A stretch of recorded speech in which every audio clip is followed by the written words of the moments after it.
Hello दोस्तों, स्वागत है आपका डीएफए आईएएस प्लेटफॉर्म पर। तो दोस्तों, जैसे हम क्या कर रहे हैं, एमपीजीके की क्लास को आपको मैंने स्टार्ट किया है। ठीक है, एमपीजीके की क्लास में हमने ऑलरेडी 2 लेक्चर कंप्लीट किए गए हैं। फर्स्ट लेक्चर में मैंने आपको एमपीजीके के यानी मध्य प्रदेश के बारे में एक जनरल इंट्रोडक्शन दिया था, सामान्य परिचय दिया था कि उसकी स्थिति कैसी है। ठीक है, कर्क रेखा कहाँ से गुजरती है, कौन से जिलों से गुजरती है, उसके राज्य के चिन्ह वगैरह, पशु पक्षियों के बारे में हमने देखा था। ठीक है, फिर नेक्स्ट क्लास में हम आए और नेक्स्ट क्लास में हमने जो मध्य प्रदेश के साथ जो राज्य लगे हुए हैं, 5 राज्यों के बारे में मैंने आपको बताया था। उन राज्यों के सीमांकित जो राज्य हैं हमारे मध्य प्रदेश से लगे हुए, कौन से ज़िले ऐसे हैं मध्य प्रदेश के जो राज्यों के साथ जुड़े हुए हैं। ठीक है, तो उनके बारे में हमने जितने भी इम्पोर्टेंट फैक्ट्स थे वो कवर अप किए हैं। अब इस क्लास में जो आपका एक नया टॉपिक है, दैट इज़ कि मध्य प्रदेश का गठन। ठीक है, तो मध्य प्रदेश का जो गठन है, ये टॉपिक थोड़ा सा लेंदी है और इसको पढ़ना भी बहुत अच्छे से चाहिए। ठीक है, आपको पता होना चाहिए जो आज आपका वास्तविक मध्य प्रदेश का जो नक्शा दिखता है, ठीक है, मैप दिखता है, वो आया कैसे, वो अस्तित्व में कैसे आया। ठीक है, तो इससे प्रीलिम्स और मेंस दोनों के लिए ही आपके क्वेश्चंस बनते हैं। तो अभी तो मैं यहाँ पर आपको बहुत ही फैक्ट बेस और डीपली स्टडी करवा रही हूँ, बट ये सारे फैक्ट्स आपको मेंस में भी बूस्टर की तरह आपके क्या करेंगे, काम आएंगे। तो चलिए स्टार्ट करते हैं। सबसे पहले इसको स्टार्ट करने से पहले ये देख लीजिए कि इनमें से कैसे कैसे जो क्वेश्चंस हैं वो आपके अराइज हो सकते हैं या हुए हैं या होने की संभावना है। तो देखिए, पहले तो मध्य प्रदेश का गठन की जितने भी इम्पोर्टेंट डेट्स हैं, ठीक है, वो याद रखनी है। इनसे संबंधित व्यक्तियों के बारे में आपको याद रखना है। ठीक है, कौन से आयोग बने, ठीक है, कौन सी आयोग के कितने सदस्य थे, कौन से सदस्य थे, उनके बारे में आपको जानना है। ठीक है, फिर जो जो पार्ट्स को मिलाकर आपका मध्य प्रदेश बना, उन पार्ट्स के बारे में, पार्ट्स में आने वाले जो क्षेत्र थे उनके बारे में आपको जानना बहुत ज़रूरी है। ठीक है, तो ऐसे करते करते आपको पूरे फैक्ट को ध्यान में रखते हुए आपको ये स्टडी करनी है। ठीक है, तो चलिए हम स्टार्ट करते हैं मध्य प्रदेश का गठन। तो दोस्तों, मैंने क्या किया है, मध्य प्रदेश का जो गठन है इसको मैंने 3 चरणों में बांट दिया है। ठीक है, पहला चरण जब आपका देश क्या हुआ था, आज़ाद हुआ था, यानी 1947 में। ठीक है, तो 1947 में जब आपका देश आज़ाद हुआ था, तब आपका मध्य प्रदेश कैसा दिखता था। ठीक है, कैसे मध्य प्रदेश अस्तित्व में आया। फिर मैंने जो दूसरा चरण लिया है आपका कि 1956 में। ठीक है, तो 1956 में एक वाइडर चेंज हुआ। ठीक है, एक बहुत बड़ा चेंज हुआ जिस वजह से आपका एमपी का पूरा आप देखेंगे मैप का ना बिल्कुल बदल गया। ठीक है, तो ये क्या है आपका 1956 में जो चेंज हुआ। फिर एक आपका सबसे बड़ा जो चेंज हुआ वो कौन कौन से वर्ष में हुआ, तो 2000 में। ठीक है, तो ऐसे ही हम क्या करेंगे, 3 चरणों में आपके मध्य प्रदेश के गठन को पढ़ेंगे। तो ये आपकी जो क्लास है ये लेंदी ना हो, इस वजह से मैंने क्या किया है, आपको इसको मैं 2 या 3 आपके सब लेक्चर्स में प्रोवाइड करवाऊंगी। तो आज आपका इसी टॉपिक का पहला लेक्चर है। ठीक है, तो चलिए हम स्टार्ट करते हैं। तो 1947 में, ठीक है, 1947 में आपको पता है जब आपका देश आज़ाद हुआ, तब आपका जो मध्य प्रदेश वाला भाग था, ठीक है, जो आपके भारत में, जैसे ये आपका भारत है, ठीक है, लगभग लगभग ऐसे दिखता है आपका भारत।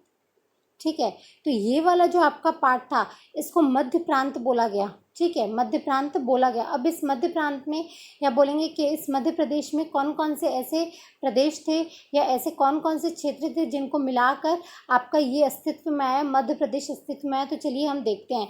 1947 में बेसिकली 3 पार्ट, ठीक है, राज्यों को सबसे पहले क्या किया गया था, 4 पार्ट्स में डिवाइड किया गया था। तो चौथे पार्ट में तो आपके किसको रखा गया था, अंडमान और निकोबार में। तो जो आपके लिए पार्ट डी में, जो आपके लिए अनिवार्य नहीं है पढ़ना, पार्ट 3 आपके लिए बहुत ही इंपॉर्टेंट है, part A, part B and part C, क्योंकि इन तीनों ही पार्ट में आपके मध्य प्रदेश के कुछ कुछ भाग क्या हैं, बटे हुए हैं। तो पार्ट ए में आपका क्या था, सीपी और बराड़ क्षेत्र था। ठीक है, आज के मध्य प्रदेश का जो सीपी बराड़ क्षेत्र था वो आपके पार्ट ए में था, जिसकी राजधानी उस समय क्या थी, आपकी नागपुर। ठीक है, क्या थी आपकी राजधानी, नागपुर। देखिए, ठीक है, तो इसकी राजधानी क्या थी आपकी, नागपुर। फिर आपके पार्ट बी में आपका मध्य भारत था, ठीक है, मध्य भारत था और इसकी जो राजधानी थी वो दो थी, एक इंदौर भी थी, एक ग्वालियर भी थी। 6-6 माह के अंतराल में क्या होती थी, राजधानियाँ इनकी चेंज होती थी, ठीक है। और जो तीसरा पार्ट था आपका दैट इज पार्ट सी, और पार्ट सी में आपका विंध्य प्रदेश भी आता था और भोपाल भी आता था, ठीक है। अब हम ये देख लेते हैं उस समय इन प्रदेशों के जो प्रमुख थे वो कौन थे, जो इनका नेतृत्व कर रहे थे। तो आप देखिए सीपी और बरार क्षेत्र में जिसकी राजधानी उस समय नागपुर थी, उस समय इस सीपी और बरार में आपका छत्तीसगढ़ और बघेलखंड वाला भाग आता था, ठीक है, छत्तीसगढ़ और बघेलखंड वाला भाग आपका आता था। सीपी बरार यानी सेंट्रल प्रोविंस वाला क्षेत्र, ठीक है। तो ये वाला पार्ट आप देख लीजिए, ये आपका मैंने यहाँ पे मैप भी ड्रॉ किया है। तो ये वाला क्षेत्र आपका यहाँ पर आता था, इसमें छत्तीसगढ़ भी आता था और इसके जो प्रमुख होते थे उस समय वो कौन थे, आपके पंडित रविशंकर शुक्ल जी, ठीक है। फिर आपका नेक्स्ट पार्ट है आपका पार्ट बी। पार्ट बी में आपके इंदौर और ग्वालियर है। मैंने आपको बताया इंदौर और ग्वालियर आपकी यहाँ की राजधानी थी और 6 माह इंदौर रहती थी, 6 माह ग्वालियर रहती थी, ठीक है।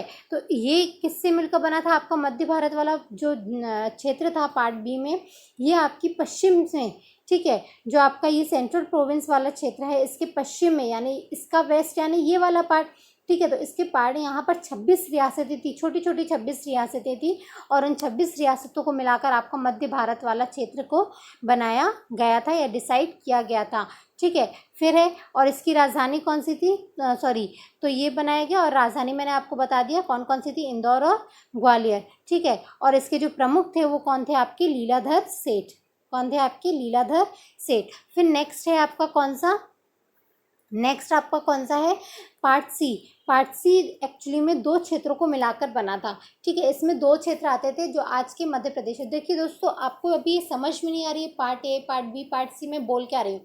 देखिए जब आपका देश, इसको थोड़ा सा मैं यहाँ पर ब्रेक करते हुए मैं आपको थोड़ी सी हिस्ट्री बता देती हूँ। देखिए आपका जब देश आज़ाद हुआ था उस समय लगभग आपके पूरे देश में 560 रियासतें थी और एक चैलेंज था कि इन रियासतों को कैसे एकीकृत करते हुए हमारे भारत को एक अखंड भारत बनाना है, ठीक है। तो इन क्या किया गया था उस समय, जो भी आसपास की रियासतें थी उनको मिलाकर, ठीक है, उन क्षेत्रों को मिलाकर फिर रियासतों से बड़े क्षेत्र बने और बड़े क्षेत्रों को मिलाकर संगठित करते हुए पार्ट, ऐसे 4 पार्ट बनाए गए, ठीक है, या ऐसा समझ लीजिए 4 राज्य बनाए गए और उन 4 पार्ट्स में कुछ जगहों को वहाँ पे इंक्लूड किया गया। तो part A, part B, part C and part D, ठीक है। तो यहाँ पर पार्ट ए में हम क्या पढ़ रहे हैं, मध्य प्रदेश का पुनर्गठन, ठीक है। तो हमारे लिए अभी क्या सिर्फ ज़रूरी है कि आपको मध्य प्रदेश के जो क्षेत्र थे जो पार्ट ए में थे उनको पढ़ना है, जो पार्ट बी में थे उनको पढ़ना है, जो पार्ट सी में थे उनको पढ़ना है। पार्ट डी में सिर्फ और सिर्फ अंडमान निकोबार था जो आपके लिए ज़रूरी नहीं है। तो आई होप आपको अब समझ में आ गया होगा कि पार्ट ए, पार्ट बी और पार्ट सी में यहाँ पे क्या बोल रही हूँ और ये क्या है, ठीक है। तो देखिए पार्ट सी में हम यहाँ पर 2 क्षेत्र शामिल थे आपके मध्य प्रदेश के, कौन से, विंध्य प्रदेश था, ठीक है, और एक आपका भोपाल था, ठीक है।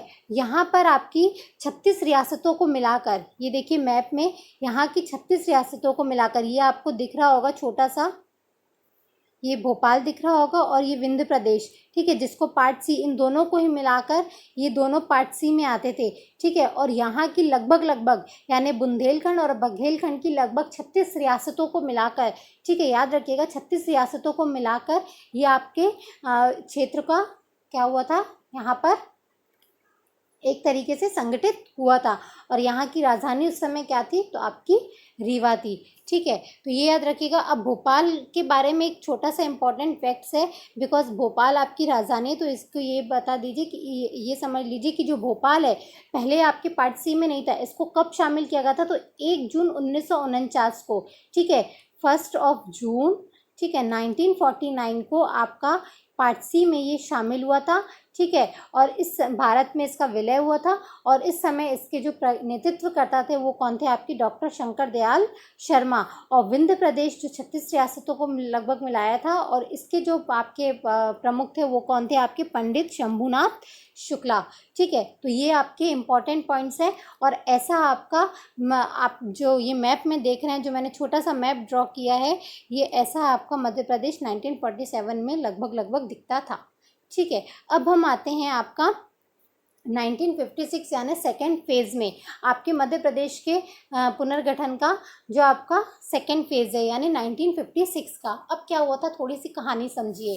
1953 में क्या हुआ था, आपको पता है भाषाई आधार पर राज्यों के गठन की मांग बहुत हमारे देश में ज़ोरों शोरों से चल रही थी। ठीक है, अगर आपको कहानी नहीं पता है तो आप एमपी की जो ज्योग्राफी का जो मतलब आफ्टर इंडिपेंडेंस के बाद है, जो सरदार वल्लभ भाई पटेल ने कैसे 560 रियासतों को एकीकृत किया था, तो उनके बारे में एक पूरी हिस्ट्री है, उनको पढ़िएगा। अभी आपको यहाँ पर रिलेवेंट फैक्ट ये है कि उस समय भाषाई आधार पर क्या कर रहा था, राज्यों के पुनर्गठन की मांग चल रही थी, बहुत ज़ोरों शोरों से चल रही थी। तो इसी मांग को देखते हुए कि मांग सही है कि गलत, एक आयोग को बैठाया गया जिसका नाम क्या था आपका, राज्य पुनर्गठन आयोग 1953, जो 3 सदस्यीय आयोग था। ठीक है, याद रखिएगा ये 3 सदस्यीय आयोग था।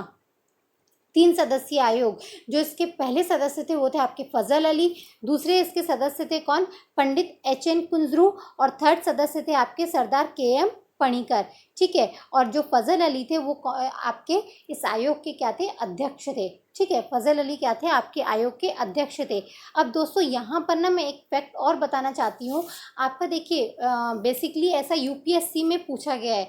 यूपीएससी में क्या कर दिया गया, जैसे ये हम लोग KN HN ये सब लिख लेते हैं ना, यूपीएससी अब क्या कर रहा है, थोड़ा सा और टफ बनाने के लिए कंपटीशन को क्या करता है कि आपको पूरा विस्तृत नाम लिख देता है उस पर्टिकुलर जो भी पर्सन है। जैसे यहाँ पे 2-3 पर्सन्स के नाम है, तो एक पर्सन का तो नाम पूरा लिखा हुआ है फजल अली। ठीक है, और कभी कभी इसको फजल अली आयोग भी बोल दिया जाता है क्योंकि इसके अध्यक्ष थे ये। लेकिन यहाँ पे देखिए एच.एन. कुंजरू और सरदार के.एम. पणिकर, तो इसका पूरा नाम आपको एक बार पता होना चाहिए। तो आपके एच.एन. कुंजरू, क्योंकि आपको पता है अब कंपटीशन बहुत ज़्यादा ही टफ होते जा रहा है, इसलिए आपको हर तरीके से प्रिपेयर होना चाहिए। तो एच.एन. कुंजरू का पूरा नाम है हृदयनाथ कुंजरू। ठीक है, एच.एन. कुंजरू का पूरा नाम है हृदयनाथ कुंजरू। और आपके जो सरदार के.एम. पणिकर हैं, इनका पूरा नाम है आपका कौन सा, केवलम माधव। ठीक है, सरदार केवलम माधव पणिकर। ठीक है, तो इन तीनों सदस्यों को मिलाकर आपका 29 दिसंबर, ये डेट याद रखिएगा दोस्तों, 29 दिसंबर 1953 को क्या हुआ था, आपके इस आयोग का गठन किया गया था। इसका जो दूसरा नाम है वो फजल अली आयोग भी है। ठीक है, अब इस आयोग ने क्या किया, देखा परखा कि ये मांग कितनी उचित है, क्या है, और इसी की अनुशंसा पर आपके क्या आया, आपके संसद में, ठीक है, एक राज्य पुनर्गठन विधेयक आया 1956 में। और वही विधेयक आखिरी में पारित होकर अधिनियम का रूप लिया, राज्य पुनर्गठन अधिनियम। और इसमें 14 राज्य और 5 केंद्र शासित प्रदेशों को शामिल किया गया। ठीक है, और उन 14 राज्यों में आपका एक कौन सा था, मध्य प्रदेश भी था। अब इन 14 राज्यों के बारे में आपको पता होना चाहिए। क्वेश्चंस, अब आपका ये जनरल अवेयरनेस का क्वेश्चन बन जाता है कि उन 14 राज्यों में कौन कौन से ऐसे राज्य शामिल थे। ठीक है, तो उन 14 राज्यों की लिस्ट मैंने यहाँ पे लिख लीजिए, आप चाहे तो नोट कर लीजिए। ठीक है, या स्क्रीनशॉट ले लीजिए। तो यहाँ पर जो राज्य हैं वो हैं आपके आंध्र प्रदेश, आसाम, बिहार, बम्बई, जम्मू कश्मीर, केरला, मध्य प्रदेश, पंजाब, मद्रास, उड़ीसा, मैसूर, राजस्थान, उत्तर प्रदेश और पश्चिम बंगाल। ठीक है, और जो 5 केंद्र शासित प्रदेश थे वो कौन से थे, दिल्ली, हिमाचल प्रदेश, मणिपुर, त्रिपुरा, अंडमान एंड निकोबार द्वीप समूह। ठीक है, तो ये आपके क्या थे, 14 राज्य और 5 केंद्र शासित प्रदेश। ठीक है, और इनमें जो आपकी मध्य प्रदेश का गठन हुआ था, इसकी डेट कौन सी थी, 1 नवंबर 1956। तो ये डेट याद रखिएगा। ठीक है, क्योंकि इसी डेट को आपका राज्य दिवस मनाया जाता है मध्य प्रदेश का। तो ये आपके क्या है, इंपॉर्टेंट फैक्ट्स हैं। अब आपकी जो मैं नेक्स्ट क्लास लूँगी, मैं आपको बता देती हूँ उसमें मैं क्या लूँगी। उसके पहले हम क्या कर लेते हैं, एक छोटा सा शॉर्ट रिवीजन कर लेते हैं, क्विक रिवीजन कर लेते हैं। मैंने आपको पढ़ाया कि मध्य प्रदेश के गठन के 3 फेज़ हैं। ठीक है, मैंने उनको 3 फेजेस में बांट दिया है, 3 चरणों में। पहला फेज़ है आपका 1947, ठीक है, फिर आपका 1956 में, फिर आपका 2000 में।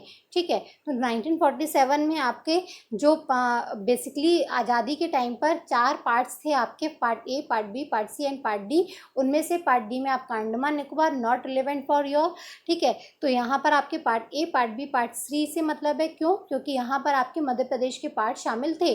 तो पार्ट ए में शामिल था CP बरार, ठीक है, सेंट्रल प्रोविंस एंड बरार, जिसकी राजधानी थी नागपुर, और इसके नेतृत्वकर्ता कौन थे? आपके पंडित रविशंकर शुक्ल।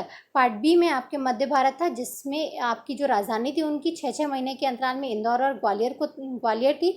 ठीक है, ये आपके पार्ट एक में जो सीपी बरार था, इसके पश्चिम की 26 रियासतों को मिलाकर बनाया गया था, और इसके जो प्रमुख थे कौन थे? लीलाधर सेठ। और पार्ट सी में आपके विंध्य प्रदेश और भोपाल आते हैं।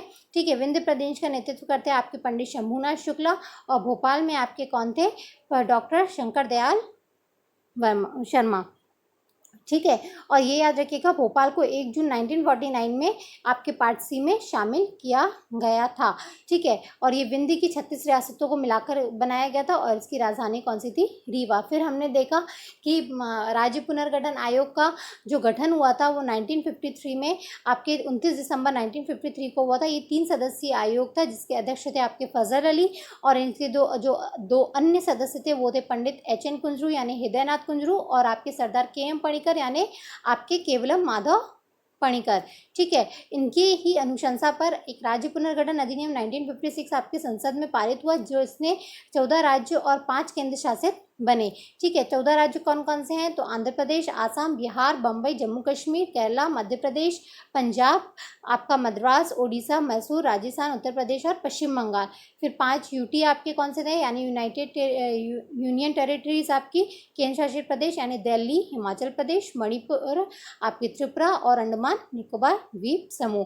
तो ये आपका पूरा मैंने जो आपकी आज की क्लास में पढ़ाया। अब नेक्स्ट क्लास में अब आपको ये राज्य पुनर्गठन आयोग पर जो ये राज्य पुनर्गठन अधिनियम 1956 पारित हुआ, ठीक है, तो ये विधेयक आया कैसे, कौन सा संशोधन था ये?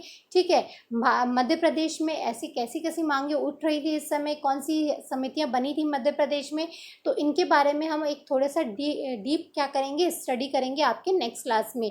आज के लिए इतना ही। अगर आपको वीडियो अच्छा, एक बात और, अगर इससे रिलेटेड जो आपका पार्ट ये बना था, ठीक है, राज्य पुनर्गठन अधिनियम 1956 बना था, इस समय आपका भारत लगता कैसे था वो देख लीजिए। ठीक है, ये देखिए आपका भारत जो था लगभग ऐसा दिखता था। ठीक है, ये आपका भारत था ऐसा, 14 राज्य और 5 केंद्र शासित प्रदेशों से मिलकर ऐसा दिखता था। अब हम क्या करेंगे नेक्स्ट क्लास में, आपका आगे की स्ट्रेटजी को या आगे की स्टडी को कंटिन्यू करेंगे। आज के लिए इतना ही। धन्यवाद दोस्तों, और अगर आपको लेक्चर पसंद आए तो प्लीज़ इसे लाइक, शेयर, कमेंट ज़रूर कीजिएगा, और हमारे चैनल को सब्सक्राइब ज़रूर कीजिएगा। धन्यवाद।